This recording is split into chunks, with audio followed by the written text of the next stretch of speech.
Dan kita menginginkan tidak ada satupun orang yang menjadi pejabat negara ingin dipanggil oleh direktur penyidikan. Beliau saya challenge, malah men-challenge saya gitu loh kan. Wah, ini sangat berani sekali. Saya undang Pak Gubernur, kapan saya harus hadir ke sana? Ngapain Bapak hadir ke tempat saya? Saya hadir ke tempat Bapak, katanya gitu kan. Alhamdulillah jalannya bagus, anak-anak senang. Pemimpin yang kayak gini nih yang harus mimpin Indonesia. Jadi kekhawatiran Kepemimpinannya bukan hanya terlihat, tapi benar-benar dirasakan. Beliau menjadi bukti bahwa kekuasaan bisa berjalan seiring dengan ketulusan. Prabowo, para menteri pasti terkejut melihat pidato Kang Deddy Mulyadi ini. Kang Deddy diundang di KPK untuk memberi paham para pejabat, para menteri yang mana, mohon maaf, ya mempunyai mental miskin, mental rakus, ya, karena diberi paham di KPK. Bukan cuma itu aja teman-teman, ya, karena dia dibicarakan di TV. yang citra tapi nggak pernah ngapa-ngapain. Percaya nih, saya ini 64 tahun ini ya. Saya udah jauh lebih muak dari Anda. Melihat Kang Deddy ini adalah orang yang udah punya asam garam yang begitu lama berkecimpung sebagai seorang pejabat publik. Di sebelum jadi bupati, dia wakil bupati dulu. Wakil bupati 2 kali. 15 tahun jadi anggota DPR, sekarang menjadi gubernur. Jadi ketika dia maju, dan saya bersyukur juga waktu itu Kang Emil kan milih ke Jakarta kan. Jadi dia bisa maju di Jawa Barat dan jadinya menang. Menangnya dengan angka yang luar biasa kan? 66%. 66%. Nah, saya merasa itu adalah cerminan dari betapa masyarakat percaya pada Kang Deddy. Pemimpin yang kayak gini nih yang harus mimpin Indonesia. Jadi kekhawatiran Anda tadi ya, kan Anda bilang setuju saya, Anda kan baru berusia 20 something lah ya. Anda aja udah muak kan ngelihat pemimpin yang citra tapi nggak pernah ngapa-ngapain. Percaya nih, saya ini 64 tahun ini ya. Saya udah jauh lebih muak dari Anda.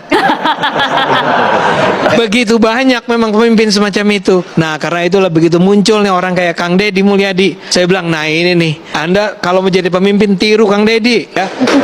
Gitu. Alhamdulillah jalannya bagus, anak-anak senang.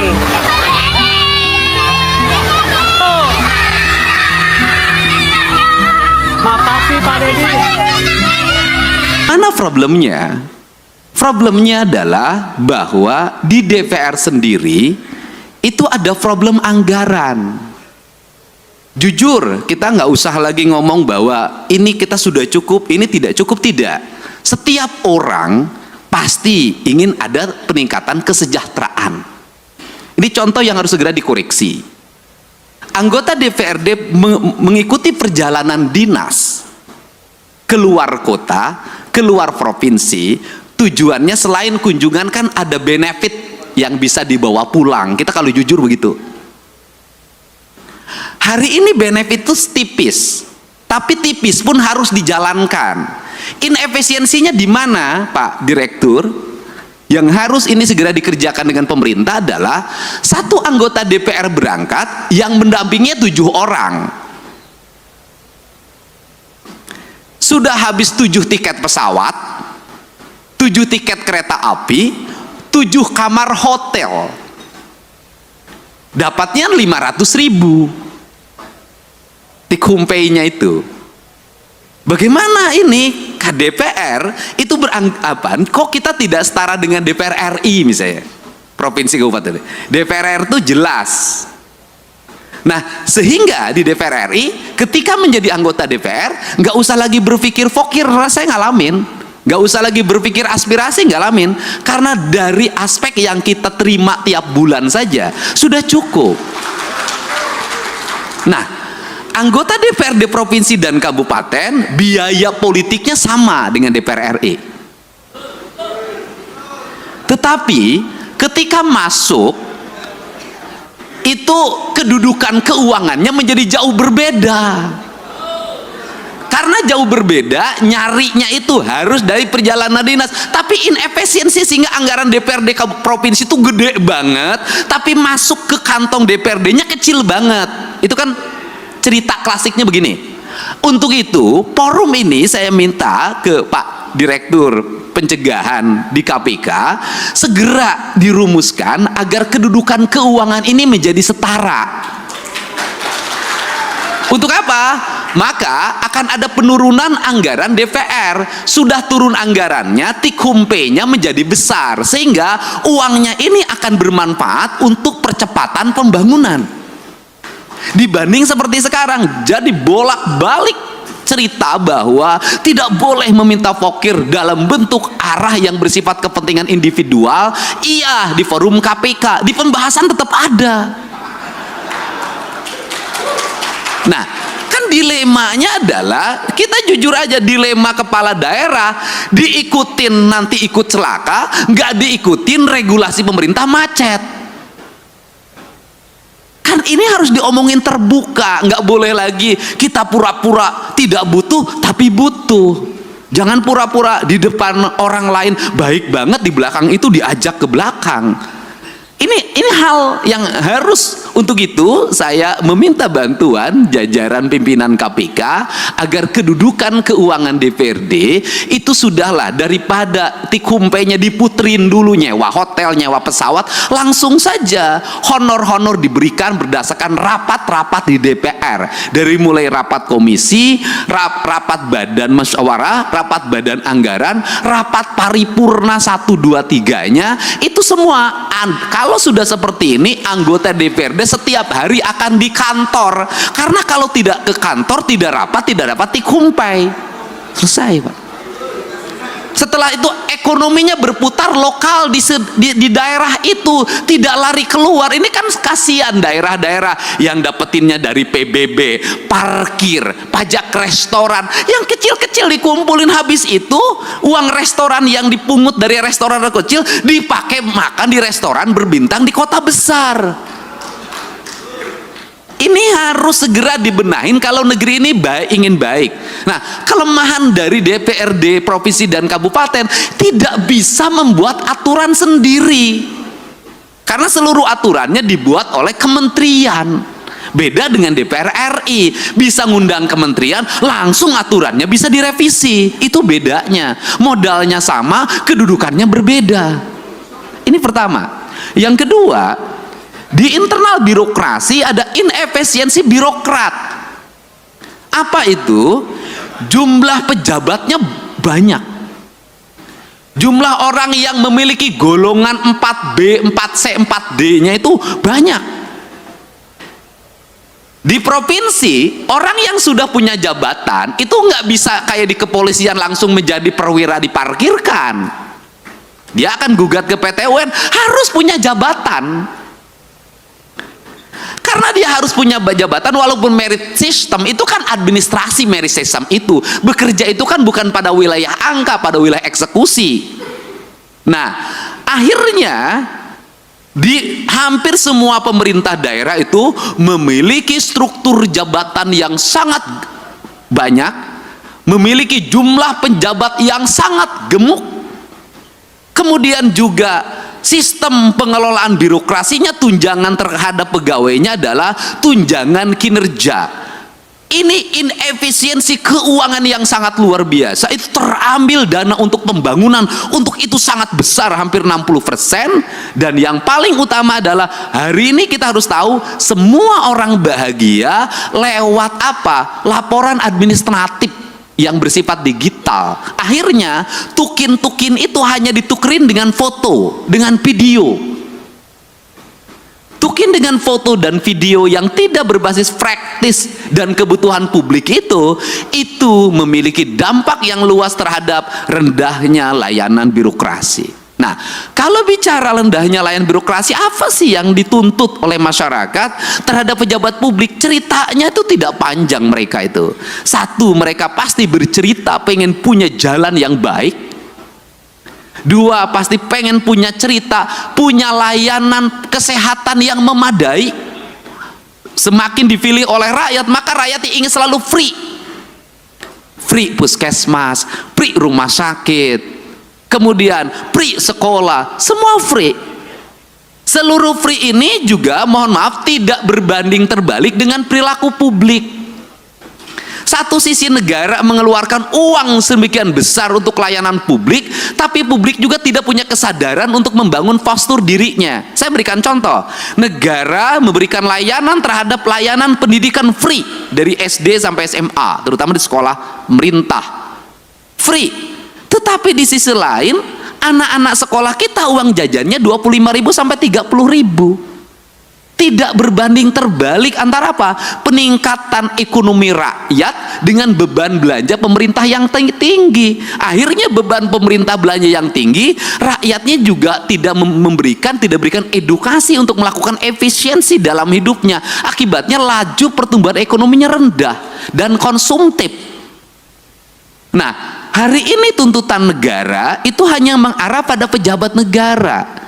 Selalu katakan ganti pemerintah, ganti gubernur, ganti bupati. Kalau menurut saya, dalam analisis saya, rakyatnya juga harus diganti. Nggak bisa, Pak. Model pendekatan warga seperti hari ini, apalagi model pendekatan media sosial yang saya jalani dan saya lihat, nggak bisa jadi pemimpinnya kalau tidak memiliki tangan besi. Publiknya juga harus diedukasi. Bukan hanya pejabat publiknya, bukan hanya anggota DPR-nya, publiknya harus diedukasi. Saya berikan contoh, misalnya pelaporan ke KPK. Saya sampaikan ke Pak Direktur, apakah murni didasarkan pada orang yang konsen pada korupsi? Tidak. Kebanyakan orang yang tidak terpuaskan kalah tender, lapor KPK. Kalau menang nggak lapor. Anaknya tidak diterima di SMA negeri, pakai kata belece, langsung besoknya bongkar korupsi kepala sekolah. Nah, hari ini saya sampaikan ke Pak Direktur, korupsi bisa terjadi di desa. Kenapa? Setiap hari kepala desa didatengin orang yang mengaku ormas, orang yang mengaku LSM, orang yang mengaku wartawan. Itu sekali datang 10 orang, cepet itu dikasihnya, 1 juta tuh kepala desa sehari. Kemudian di kabupaten, kalau bupati, wali kotanya nggak tahan, pasti banyak orang yang mengaku A, mengaku B, itu melakukan tekanan dan nyari salah. Kemudian setelah itu dia bergaining, dapat jatah di kerjasama A, kerjasama B, kerjasama C. Nah, ini yang jadi problem adalah Pak Direktur, gubernurnya punya daya tahan, misalnya para bupatinya punya daya tahan, tapi kepala SKPD-nya itu belum tentu punya daya tahan. Kenapa? Gubernur enak, SKPD-nya tinggi, Pak, jauh jaraknya ke masyarakat. Kalau bupati wali kota itu dekat ke tetangganya, didatengin tiap hari, pusing, akhirnya dilayanin. Jadi pemerintah ini yang terjadi di Indonesia hari ini adalah semakin dia strukturnya makin rendah, tingkat resikonya makin tinggi, sorotan publiknya makin tajam, biayanya makin rendah. Sehingga ini problem yang harus segera dibenahi. Untuk itu, terakhir, apa sih sebenarnya solusi dari ini semua untuk membalik branding publik? Kemudian agar terarah, tidak ada jalan lain bagi pemerintah untuk memanfaatkan platform media sosial secara terbuka. Kalau saya nantang-nantangan aja, sudah saja APBD kita di YouTube-kan, di TikTok-kan, di IG-kan, sampaikan detail itu anggaran secara terbuka, kasih gelondongannya, mereka suruh baca sendiri, karena dengan itulah sesungguhnya brand atau trust, kepercayaan akan tumbuh. Karena orang Indonesia itu punya tradisi, semakin diceritakan, semakin dijelaskan, maka dia semakin tidak peduli, semakin ditutupi, semakin penasaran. Dan orang Indonesia itu seneng penasaran. Semakin ditutupi, itu semakin penasaran, semakin diintip. Jadi kalau pintunya dibuka nggak berani masuk orang Indonesia, tapi kalau pintunya dibuka dikit orang Indonesia tuh seneng masuk karena ini penasarannya. Jadi itu, cuman yang terakhir dibalik itu semua juga bahwa seluruh keterbukaan harus diimbangi juga dengan tingkat kesejahteraan aparatur dengan baik di luar ASN. Justru menurut saya yang berat dihadapi itu adalah para politisi. Standarisasinya tidak ada, tuntutan publiknya kuat, resikonya tinggi. ASN itu ada standarnya, politisi itu nggak ada standarnya. Ini problem. Politisi itu nggak bisa membedakan mana gaji, mana operasional. Kenapa? Karena gaji dan tunjangannya adalah operasional. Itu problem. Nah, itu bagaimana solusinya, Pak Direktur? Solusinya begini saja menurut saya.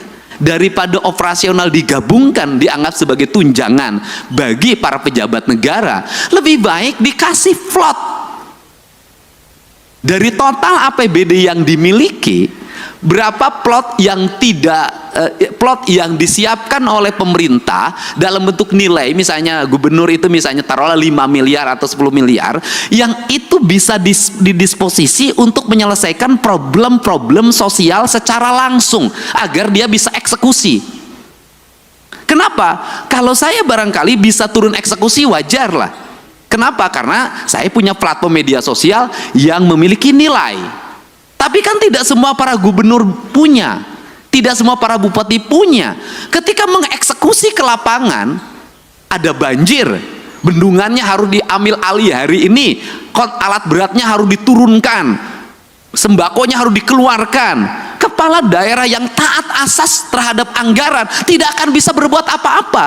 Kenapa? Belum dibahas, belum ada pengajuannya. Nah, dia harus bergerak nyari kemana. Tidak semua daerah kaya, tidak semua daerah punya perusahaan yang digerakkan bayar CSR-nya. Banyak yang pas-pasan. Dia nyaris mati karena tidak punya langkah eksekusi yang... Assalamualaikum warahmatullahi wabarakatuh. Teman-teman semua, tadi kita sudah mendengarkan pidato dari Gubernur Jawa Barat Kang Deddy Mulyadi, yang mana ya Kang Deddy Mulyadi diundang di KPK ya, mengguncang para pejabat ya, terutama pejabat yang mana mentalnya miskin ya, memikirkan diri sendiri, sibuk anggaran ya.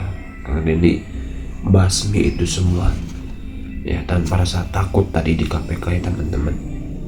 Dan tadi pun kita melihat bahwa Kang Deddy dibicarakan ya, di TV, dibicarakan oleh seorang ya politikus yang mana ini ya, pemimpin seperti ini yang layak jadi contoh untuk pemimpin-pemimpin lainnya ya. Kang Deddy layak untuk menjadi contoh untuk pemimpin yang lainnya ya teman-teman. Ya bukan cuma itu aja ya, warga Jawa Barat ya merasa senang, puas gitu ya dengan kinerja apa yang dilakukan oleh Kang Deddy Mulyadi. Bukan pencitraan ya, tapi ini fakta nyata di lapangan seperti itu ya. Mau ngelak seperti apa lagi ya, luar biasa. Semoga Kang Deddy Mulyadi sehat selalu ya teman-teman, panjang umur ya, dan para pejabat segera sadar ya teman-teman. Itu harapan kita semua ya. Oke, itu di video ini. Terima kasih, semoga ada manfaatnya. Assalamualaikum warahmatullahi wabarakatuh.